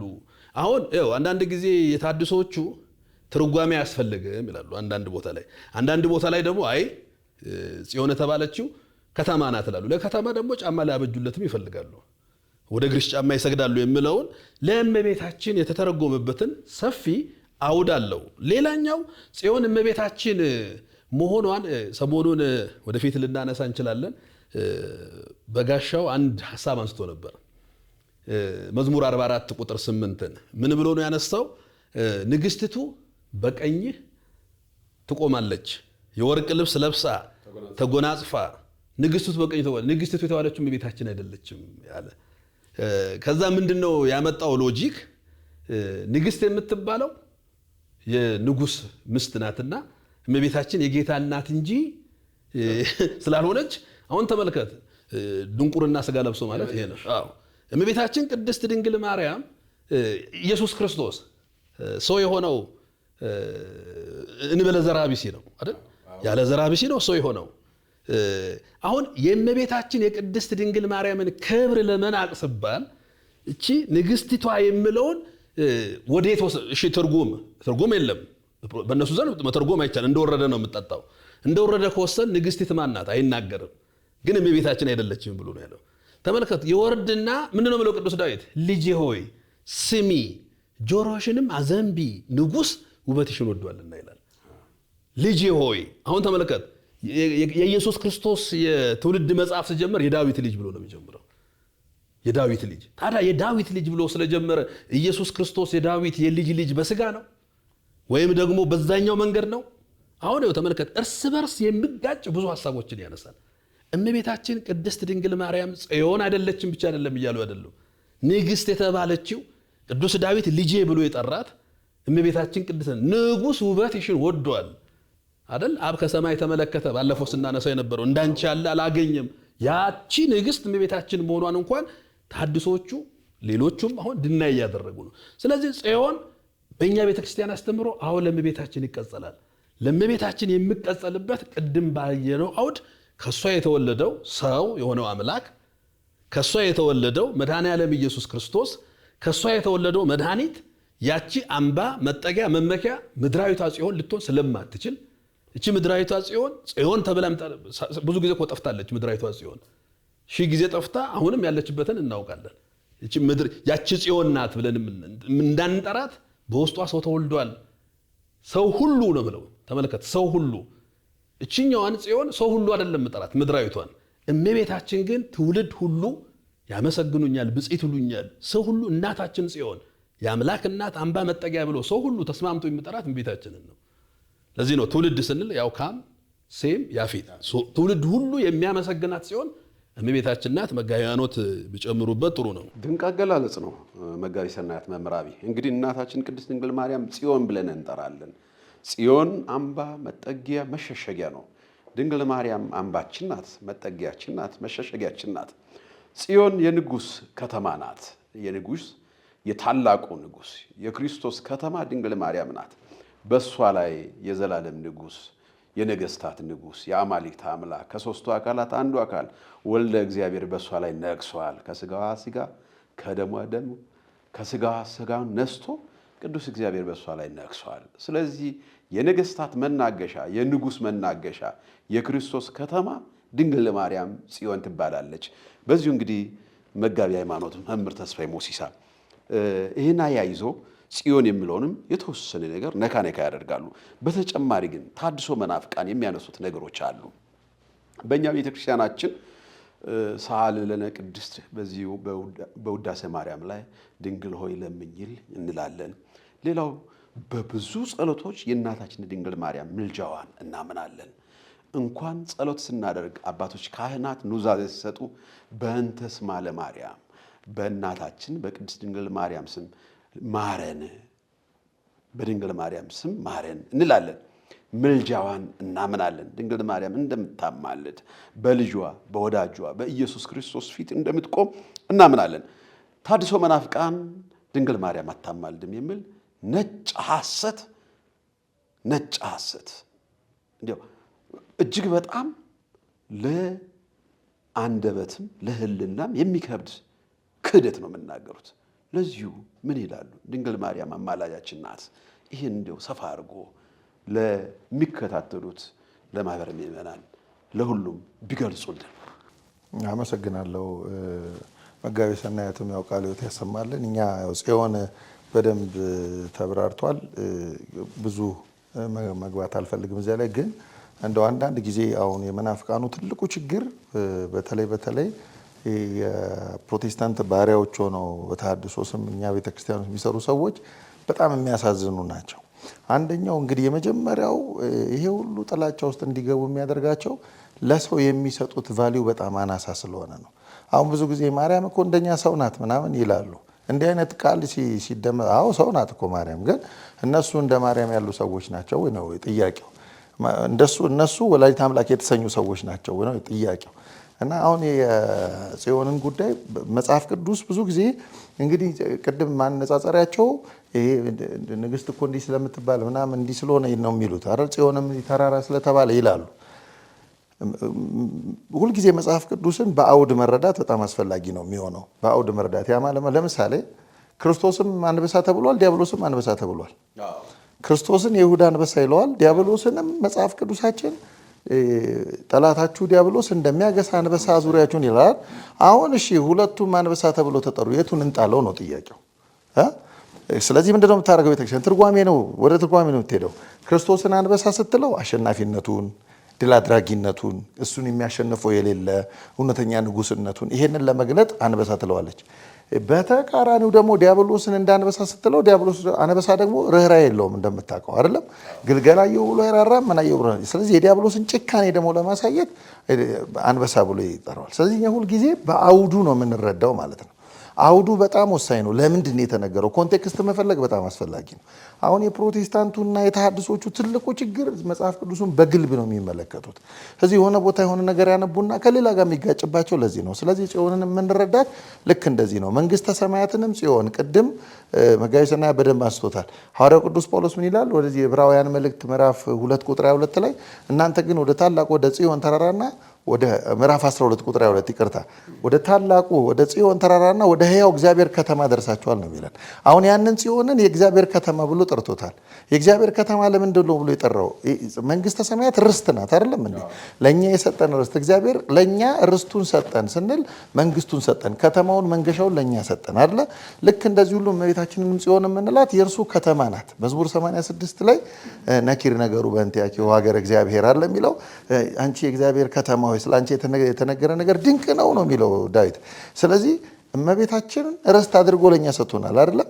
ስለዚህ ጽዮንን መንግስተ ሰማያት እንደምንላት ድንግል ማርያምንም ደግሞ ልክ እንደዚሁ ጽዮን ብለን እንጠራታለን። መንግስተ ሰማያትን ጽዮን እንደምንላት ማለት ነው። እና እመቤታችን ጽዮን ትባላለች፣ አምባ መጠጊያ ትባላለች። ምክንያቱም የብዙዎቻችን የመንፈሳዊ የመጠለያችን ሆናለች። ከእግዚአብሔር ርቀን ተለይተን የነበር ነው ወደ እግዚአብሔር ለመሰብሰባችን ምክንያት የሆነችን በመሆኗ እመቤታችንን ቅድስት ድንግል ማርያምን ጽዮን እንላታለን ማለት ነው። ወደ ምልጃው ስንመጣ እንግዲህ እነዚህ አሁን ቅድም ያብራራናቸው ነገሮች እኮ ምልጃ ለእመቤታችን እንደሚያንስባት በቂ ማሳያዎች ናቸው። ምንም በቃ ስለዚህ እኛ በጸጋ ማለትነት ውስጥ ደረጃ አስቀምጠናት ድንግል ማርያምን አሁን ስለ ምልጃ መከራከር በጣም ጉንጭ አልፋ ክርክር ነው የሚሆነው። ግን ምልጃ ምንድን ነው? ራሱ ምልጃ ማለት ልመና ማለት ነው። አሁን የባለፈው ጊዜ እኮ የቤዛነት ክርክር ነው። ለኢየሱስ የተባለው ለሌላ አይሰጥም የሚሉት ኢየሱስ እኮ ቤዛነትን ገንዘብ ያደረገው የእኛን ስጋ ስለለበሰ ነው። ለፍጡር የሚስማማውን እኮ ነው የተጠራበት። በነገራችን ላይ የሰው ልጅ ከመባል መራብ፣ መጠማት፣ መብላት፣ መተኛት፣ መድከም ወኮነ ሰባ ከማነ ዘእንበለ ኃጢአት ባህቲት አይደል የምንለው? ከኃጢአትን በቀር እንደኛ ሆነ ነው የምንለው። እንደኛ ሆነ ማለት እኛ በተጠራንበት ስም ተጠራ አምላካችን። ስለዚህ የማስታረቅን አገልግሎትም ስንመለከት ለምሳሌ አምላካችን ጸልዋል እኮ ለምኗል እኮ አይደለ? በስጋ ወራት ለምንድን ያደረገው? አንሶ ነው ከአብ አይደለም። የእኛን ተግባር ነው እየፈጸመ ያለው፣ የሰው ልጆች ሊፈጽሙት የሚገባቸውን ተግባር። ስለዚህ ልመና ምልጃ ማለት ባጭሩ ልመና ማለት ነው። ቀለል አድርገን ስንተረጉመው። ስለዚህ ምልጃ ምን ይፈልጋል? 3 አካላት ሁልጊዜ ይፈልጋል። 3 አካል፣ አንደኛው የሚለመነው አካል አለ፣ ሁለተኛው የሚለመንለት አካል አለ፣ ሶስተኛው የሚለመነው አካል አለ። እነዚህ 3 ነገሮች አሉ ምልጃ። ስለዚህ እነዚህ 3 ነገሮች አሉ። ለምሳሌ የወደቀው ሰው የበደለው ሰው፣ ስለዚህ እነዚህ 3 አካላት ካሉ በደንብ ምልጃ ለፍጡራን የተገባ እንደሆነ በደንብ እንረዳለን፣ እናውቃለን። የሚለመነው አካል ማን ነው? እግዚአብሔር ነው። ቅዱሳን ይለምናሉ። ለምን ይለምናሉ? በሁለት ምክንያቶች ይለምናሉ። አንደኛ ምልጃ ራሱ የእግዚአብሔር ቸርነት ማሳያ ነው። አሁን ለምሳሌ አብርሃም አቤሜሌክ ሚስቱን ሳራን በቀማው ጊዜ ምንድን ነው ያለው? አቤሜሌክን ሌሊት እንቅልፍ ከለከለውና እግዚአብሔር ኦሪት ዘፍጥረት ምዕራፍ 20 ላይ ነው አይደል የምናገኘው። እንቅልፍ ከለከለውና ሌሊት መጣና እግዚአብሔር ምን አለው? የነብይ ሚስት ነው የወሰድከው መልሳለሁ። የሰው ሚስት መልስ። እህቴ ናት ብሎ እኮ ነው አለ እሱ። ምክንያቱም እኔ የማርኩ ምሕረት ያደረግኩልህ ለዚህ ነው አለና ከዚያ ቀጥሎ ምን አለ? እሱ ነብይ ነውና ስላንተ ይጸልይልሃል። አሁን ይሄን ያለው እግዚአብሔር ነው። ቀጥታ አግኝቶታል። ምሬ ያለው በቂ አይደለም። ምንድን ነው አሁን እግዚአብሔር አንሶ ነው አቤሜሌክን ወደ አብርሃም የላከው አይደለም። የእግዚአብሔር ቸርነቱ አንዱ ቸርነቱን ማሳየት ፈልጓል። እግዚአብሔር ፈራጅ ነው፣ ፈታኝ በጽድቅ ነው። በድሏል አቤሜሌክ። ፈራጅነቱና ምሕረቱ አብሮ የሚገለጡለት ብቸኛ ዳኛ ቢኖር እግዚአብሔር። ስለዚህ አንዱ እሱ ነው። ምህረቱን ደግሞ በዚህ በምልጃው በኩል እግዚአብሔር ይገልጥለታል። ሁለተኛው ያንን የአብርሃምን ባለሟልነት ማሳየት ፈልጓል እግዚአብሔር በአቢሜሌክ ፊት። አብርሃም ለእግዚአብሔር አገሩን ትቶ የተሰደደ አይደለም፣ ባለውለታ አይደለም፣ እሱን ማሳየት ፈልጓል እግዚአብሔር። ስለዚህ ልክ እንደዚህ ኢዮብንም ሲጸልይ እንመለከት፣ ሙሴ ሲጸልይ አንመለከትም? እስራኤላውያን ጣዖት እያመለኩ ደረሰና ሙሴ ጽላቱን ወረወረው፣ ጣዖታቱን ሰባበረ፣ ምናምን አደረገ አይደል? ኋላ ግን እግዚአብሔር ምን አለ ሙሴን? ይህንን ህዝብ አጠፋዋለሁ፣ ተወኝ፣ አንተን ለሌላ ህዝብ ሾመሃለሁ አለው። እንዲህ ሲለው ምን አለ ሙሴ? አይ ስምህ በመንገድ ላይ አይሰደብ፣ ይህንን ህዝብ ከምታጠፋ እኔን ከህይወት መጽሐፍ ሰርዘኝ አለው። ይህንን ሲለው እግዚአብሔር ስለ ሙሴ ተዋቸው። አሁን እዚህ ጋር ዝም ብለን ስናነብ እግዚአብሔር እንደ ጨካኝ፣ ሙሴ እንደ ሩሩ አይመስልም? አይደለም። የእግዚአብሔር ርኅራኄውን በሙሴ ውስጥ ማሳየት ነው የፈለገው እንጂማ ከጣዖት አምልኳቸው አንጻር ፍርድ ነበር የሚገባቸው አይደለም። ስለዚህ ልክ ወደ እመቤታችንም ስንመጣ እነዚህ ፍጡራን የምልጃን ተግባር ከፈጸሙ ድንግል ማርያም ለምና ለእናቱ ይታዘዝ ነበር ይላል እንደ ሉቃስ ወንጌል ምዕራፍ 2 ላይ ለወላጆቹም እኮ ይታዘዝ ነበር ይላል። ስለዚህ የእመቤታችን ቅድስት ድንግል ማርያም ምልጃ ምንም የሚያከራክር አይደለም። በተለይ ዮሐንስ ወንጌል ምዕራፍ 2 እንዴት ባለ መንገድ እናትና ልጅ እንደተግባቡ በጣም ያስደንቃል። እመቤታችን ወይን እኮ የላቸውም እነሱ ጠይቂልን አላሏት፣ ግን የልብ ትርታችንን የምታደምጥ ናት ድንግል ማርያም። አየህ፣ ስለዚህ ልብ ትርታቸውን አድምጣ ወይን እኮ የላቸውም ብላ ስትጠየቀው አንቺ ሴት ከአንቺ ጋር ምን አለኝ አይደለም ያለው። ጊዜ ገና አልደረሰም ሲላት እሷ ምንድን ነው ያለችው? ኩሎ ዘይቤለክሙ ግበ፣ የሚላችሁን ሁሉ ምን እንደሚላቸው ታውቃለች። አየህ ምን እንደሚላቸው። ስለዚህ ከአንቺ ጋር ምን አለኝ ሲላት እመቤታችንን መልሱ ከእሷን ገብቷታል። ጊዜ አልደረሰም ነው፣ በደንብ ተረድታለች ማለት ነው። ኋላ እንደሚያደርገው ታውቃለች። እና ይሄ ትልቅ ማሳያችን ነው። እና እመቤታችን ቅድስት ድንግል ማርያም በቤተ ክርስቲያን ሕይወት ውስጥ ማዕከል ተደርጋ የምትታይ ናት። በመንበራችን ላይ እንደምታውቀው በመቀደሻ መንበራችን ላይ ስዕለ ቅድስት ድንግል ማርያም ነው የምናስቀምጠው። በማርቆስ እናት በማርያም ቤት ለሐዋርያት መንፈስ ቅዱስ የወረደላቸው ድንግል ማርያምን መካከላቸው አድርገው ነው። ስለዚህ የእግዚአብሔር ቸርነትና ጸጋ መተላለፊያ መንገድ ሆና ለቤተ ክርስቲያን የተሰጠች እናት ስለሆነች ከኛ ይልቅ ድንግል ማርያምን ለምኝልን ማለታችን ልክ እንደዛ ቅፍርናሆም 100 አለቃ ታላቅ እምነት ያላቸው ያሰኘናል እንጂ እግዚአብሔር ጋር መጣላት አያሰኘንም። እና ድንግል ማርያም ታማልደናለች፣ ሰአሊ ለነ ቅድስት እንላታለን። በእውነቱ አይለየን። አሜን። እውነት ነው፣ ድንቅ ነው። እኛ እናታችን ቅድስተ ቅዱሳን ንጽሕተ ንጹሐን ድንግል ማርያምን የኛ አማላያችን ብለን እናምናለን። የኛ እናት ናት፣ የኛ ፈጣሪ ብለን ሳይሆን ድንግል ማርያም አምላክን የወለደች የአምላክ እናት፣ የፈጣሪ እናት፣ አማላጃችን፣ በልጇ በወዳጇ በኢየሱስ ክርስቶስ ፊት የምትቆም ብለን ይህን አስረግጠን እናምናለን። በመጽሐፍ ቅዱስ ላይ ብዙ ቦታዎች አሉ ስለ ድንግል ማርያም አማላጅነት እጅግ በጣም ብዙ ቦታዎች ላይ እናገኘዋለን። አባቶች ሊቃውንትም የጻፉት ነቢያትም የተናገሩት ነገር አለ። በዚሁ እንግዲህ መምህራችን መጋቢ ሰናይ መምህር አብይ ይህንም ጨመር ያርጉና ከዚህ ጋር አያይዞ ድንግል ማርያምን ከክርስቶስ ውጪ ሌላ ልጆቹን ወልዳለች ይላሉ ታድሶ መናፍቃን። ከክርስቶስ ውጪ በሕቱም ድንግልና ክርስቶስን ወልዳለች፣ አንድያ ልጁ። እንዲሁም አባቶቻችን ምን ያሉ እናቶቻችን ሲዘምሩ አንድ ወልዳ ስሙን አበዛች። ወደ አንድ ሀገር ስትሄድ አማኑኤል አለች፣ ወደ አንድ ሀገር ስትሄድ ክርስቶስ አለች፣ ወደ አንድ ሀገር ስትሄድ ኢየሱስ አለች እያሉ ይናገራሉ። መጽሐፍ ቅዱስን በብዙ ቦታ ከኢየሱስ ክርስቶስ ውጭ ሌላ ልጅ እንዳልወለደች ያስተምረናል። ታድሶ መናፍቃን ግን ከክርስቶስ ውጭ ሌላ ልጅ ወልዳለች ይላሉ። ይህን አያይዞ እንዲያው በደንብ አድርጎ ገልጻ ቢያደርገው እግዚአብሔር ይስጥልን። እንግዲህ መጋቢ ሃይማኖት ስለ እመቤታችን ምልጃ በደንብ ተናግሯል። በነገራችን ምልጃ ጸጋ ነው፣ ስጦታ ነው እንጂ ባህሪ አይደለም። ክርስቲያን ለእግዚአብሔር ልመና የሚያቀርብበትን 3 መንገዶች አሉ ይላል ቅዱስ ጳውሎስ እዚህ ፊልጵስዩስ ምዕራፍ 4 ቁጥር 6 ላይ ጌታ ቅርብ ነው ይልና በጸሎት በምስጋና በምልጃ ልመናችሁን ለእግዚአብሔር አስታውቁ እንጂ በአንዳችም እንዳትጨነቁ ይላል። አሁን አንዳንድ ጊዜ በ3ቱም መንገድ ነው እኛ እግዚአብሔርን የምንጠይቀው።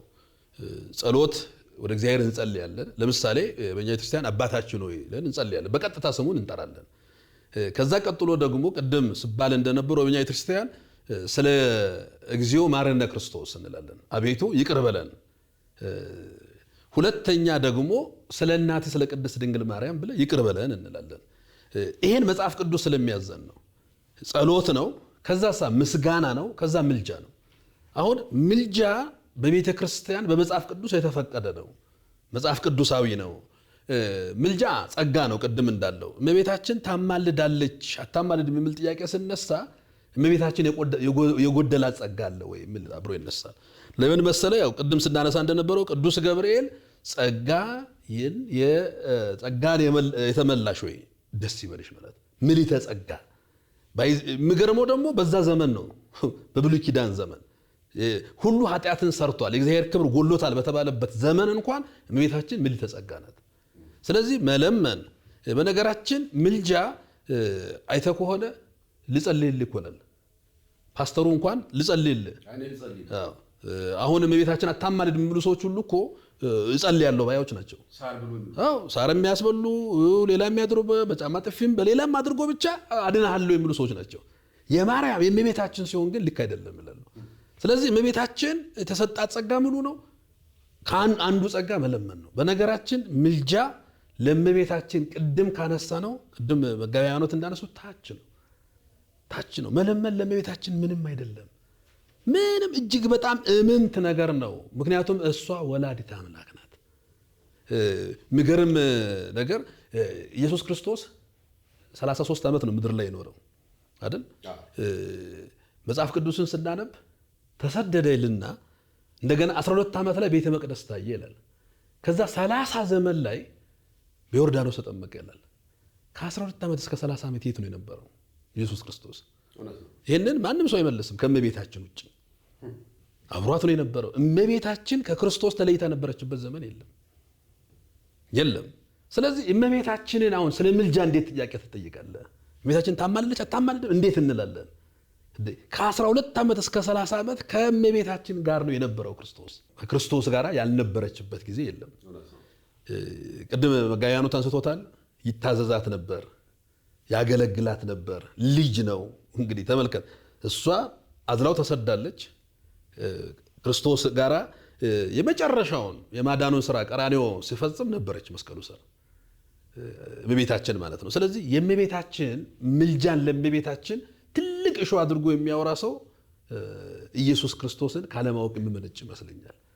እናትና አባቱን አክብር ብሎ ሕግ የሰጠ አምላክ የእመቤታችንን ልመና ጥያቄ ውስጥ የሚያስገባ እሹ የለም የሚል እንደ መደምደሚያ ማንሳት እንችላለን። የእመቤታችንን ምልጃ በተመለከተ ቅድም እንዳለው ምልጃ የቤተ ክርስቲያን ተግባር ነው።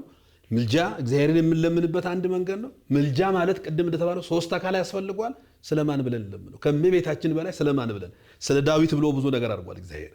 ስለ ብዙ ቅዱሳን ስለ ኤርምያስ ብሎ ብዙ ነገር አድርጓል እግዚአብሔር። ስለወለደችው ስለ እናቱ ብሎ ይቅር አይለንም የሚል ሰው ካለ ከሰይጣን ያነሰ እምነት ይሆንበታል። እንግዲህ መልአከ ምሕረት መጨረሻ ላይ ያነሳው እመቤታችን ቅድስት ድንግል ማርያም ከእግዚአብሔር ከኢየሱስ ክርስቶስ ውጪ ሌላ ልጅ ወልዳለች የሚሉ ሰዎች በእውነት የእመቤታችንን ክብር ለማሳነስ አድርጎ የሚያነሱት ሐሳብ ነው። እመቤታችን ቅድስት ድንግል ማርያም ቅድም እንዳነሳ ነው የእግዚአብሔር ሀገር ናት። ወላዲተ አምላክ የሚለውን ሕዝቅኤል ይሄንን ዘግቶታል። ወደ ምስራቁ ወደምመለከተው ወደ መቅደሱ በር አመጣኝ። እመቤታችን እንዴት መቅደስ እንደሆነች በብዙ መንገድ ማሳየት ይቻላል። ወደ መቅደሱ በር አመጣኝ ይልና ይሄ በር ተዘግቶ ነበር ይላል። በሩ እንዲህም አለኝ ማን? የሰራዊት ጌታ እግዚአብሔር። ሕዝቅኤል እንግዲህ ከ700 ዘመን አስቀድሞ ነው ይሄንን ምስጢር እያያለው። ይሄ በር ተዘግቶ ይኖራል፣ ሰውም አይገባበትም። ለምን ብሎ ሲመልስ የሰራዊት ጌታ እግዚአብሔር ገብቶበታልና ተዘግቶ ይኖራል። መቼም ዓለም ላይ ተሰርቶ እንግዲህ ትልልቅ መቅደሶች ሰለሞን በዝሩባቤልም በሌሎቹ የተሰሩ መቅደሶች ሰው ያልገባበት መቅደስ የለም። ሰው እግዚአብሔርን መስዋዕት ያላቀረበበት እግዚአብሔርን ያላመለከበት መቅደስ የለም። ሰው አይገባበትም ይልና የሰራዊት ጌታ እግዚአብሔር ገብቶበታልና ያቺ መቅደስ እመቤታችን ሰው አይገባበትም። ለምን? አምላክ እሷ እኮ ከኪሩቤል ትበልጣለች እኮ እመቤታችን አይደል? ከኪሩቤል የምትበልጥ በኪሩቤል ጸዋሪተ መንበር ናቸው። ኪሩቤል ከዛ በምትበልጥ ክብር ላይ ፍጡር አይቀመጥም። ፈጣሪ ባደረበት ማህፀን ፍጡር አያድርም። የእመቤታችንን ክብር አይደለም ዝቅ የሚያደርገው። ይሄ ዝቅ የሚያደርገው ሌላ ልጅ ወልዳለች ብለው የመድኃኔዓለምን የራሱን ክብር ነው ዝቅ የሚያደርገው። ስለዚህ የእመቤታችን ቅድስት ድንግል ማርያም ወንድሞች ተብሎ መጽሐፍ ቅዱስ ስለ ወንድሞች ከመጣን እኮ ክርስቶስ ሐዋርያትን ወንድሞች ይላቸዋል። ሁሉም ወንድሞቹ ናቸው ማለት ነው። በጣም ብዙ አለ። ግብፃዊውን ሙሴ ወንድሙን በብሔር በዕብራዊነት ወንድምነት አለ። አንድ ቤት በማደግ ወንድምነት አለ። መጽሐፍ ቅዱስ ላይ ብዙ ወንድምነት አለ። እዛ ውስጥ በስፋት ብንገባ ወንድም ይላል። ኢየሱስ ክርስቶስ ለድንግል ማርያም አንድ ልጇ ነው። ከሱ በፊትም እንደሌለ መጽሐፍ ቅዱስ ነው። ከሷ በኋላም ለዘላለም ድንግል ናት ድንግል ማርያም። እግዚአብሔር ይስጥልን። እጅግ በጣም መጋቢ ሰናይ መምህር አብይ መኮንን አመሰግናለሁ። መጋቢ ትንሽ 1-2 ደቂቃ ቢጨምሩ በዚህ ላይ። አመሰግናለሁ። ብዙን ነገር ተናግሮታል። ብዙ ጊዜ የማቴዎስ ወንጌል ምዕራፍ 13ን ነው የሚጠቅሱት። ብዙ ጊዜ ወደ ቁጥር 53 አካባቢ ያለውን በጣም የሚገርመው ግን እርሷን እንኳ በደንብ ቢያነቡ መጽሐፍ ቅዱስ ብቻ ይላሉ አይደል ሰዎቹ። ግን እሷን እንኳ ብቻ በደንብ ቢያነቡ በዚህ ቃል ተሰናከሉበት ነው የሚለው። በራሱ በቃሉ ተሰናከሉበት ነው የሚለው እና ሁለተኛ ወንድሞች መባል እኛም ተብለናል። ዕብራውያን መልእክት ምዕራፍ 2 ቁጥር 12 ላይ በቤተ ክርስቲያን ውስጥ በመንፈሳዊ አዲስ አካል የተወለዱትን በሙሉ ክርስቶስ ወንድሞቼ ብሎ ሊጠራቸው አያፍርም ነው የሚለው እና ስለዚህ አሁን እመቤታችን ቅድስት ድንግል ማርያም ሌላ ልጅ ወልዳለች። ልጅ እኮ ጸጋ ነው። ጸጋ እኮ ነው እንዴ! ልጅማ የእግዚአብሔር ስጦታ እያለው መጽሐፍ ልጅ እኮ መውለድ አያረክስም እኮ። ግን እኛ እመቤታችን ቅድስት ድንግል ማርያም ሌላ ልጅ የላትም ስንል ስለሌላት ነው አንደኛ። ሁለተኛ ደግሞ ቅድም መምህር አብይ እንዳለው የአካላዊ ቃል የተስተናገደበት ማህፀን ነው፣ ዙፋን ነው። የንጉሥ ዙፋን ላይ ፍጡር ሊቀመጥበት አይችልም። እግዚአብሔርነቱንም ማሳነስ ነው የሚሆነው። ይሄ ሁሉ ስቃያቸው ግን የኢየሱስን እግዚአብሔርነት ካለመቀበል የሚመነጭ እኮ ነው። ዋናው ውሳጣዊ ችግራቸው ይሄ ነው። እኛ ግን ሌላ ልጅ አለው ብሎ ማስተማር በራሱ ምን ማለት ነው? አላት ብሎ ማስተማር ክርስቶስ ስጋዊ ወንድም በዚህ ምድር ላይ ያለው ወደሚል አደገኛ ክህደት ነው የሚስበን። ያ ደግሞ ካለው ደግሞ ስጋዊ ወንድም ካለው መድሎ ሊመጣ ነው ማለት ነው። አየህ እና አምላክነቱ ላይ በጣም ትልልቅ ጥያቄዎች የሚያስነሱ አደጋ ያላቸው ሀሳቦች ስለሆኑ ቤተክርስቲያን ለ2000 ዘመናት የእመቤታችንን ዘላለማዊና አማናዊ ድንግልና አምና ተቀብላ ዘግታ የምትኖር ናት ቤተክርስቲያን። እግዚአብሔር ይስጥልን። ሁለቱ መምህራን በእናንተ ላይ በእኛ ላይ አድሮ ያስተማረን የመከረን የአባቶቻችን አምላክ ልዑል እግዚአብሔር ስሙ የተመሰገነ ይሁን። በሀገር ውስጥም በውጭም ይህን ሚዲያ የምትከታተሉ የቅድስት ቤተክርስቲያን ልጆች እንዲሁም ሰው የሆን በዓለምም ያላችሁ እናታችን ድንግል ማርያምን እኛ የምንወደውና የምናከብራት የአምላክ እናት ስለሆነች ብቻ ነው።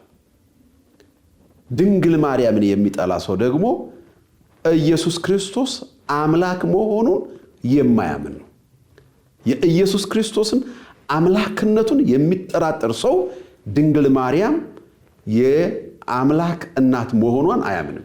ከሰማያት ሰማይ ወረደ፣ ከድንግል ማርያም ከስጋዋ ስጋ ከደሟ ደም ከነፍሷ ነፍስ ነስቶ ተወለደ። ማን ተወለደ? አምላክ ተወለደ። ማን ተወለደ? ወልድ ተወለደ ብለን የምናምነው ሁላችንም በዓለም ውስጥ ያለን ኢየሱስ ክርስቶስን ከወደዳችሁ ድንግል ማርያምን ውደዱ። ምልጃዋ የእናትነት ፍቅሯ ከኛ ጋር ለዘላለሙ ታትሞ ይኖር። ጥበብ ዘተዋሕዶ ሚዲያ ሁሉም የእናንተ ሚዲያ ስለሆነ ላይክ፣ ሰብስክራይብ፣ ሼር በማድረግ የሚዲያችንን አባላት እንድትሆኑ እንጠይቃለን። በሚቀጥለው ሳምንት ልዩ በሆነ መርሃ ግብር ከነኚህ ድንቅ ከሆኑ መምህራን ጋር እንገናኛለን። የቅዱሳን አምላክ ከኛ ጋር ይሁን። ወስብሐት ለእግዚአብሔር።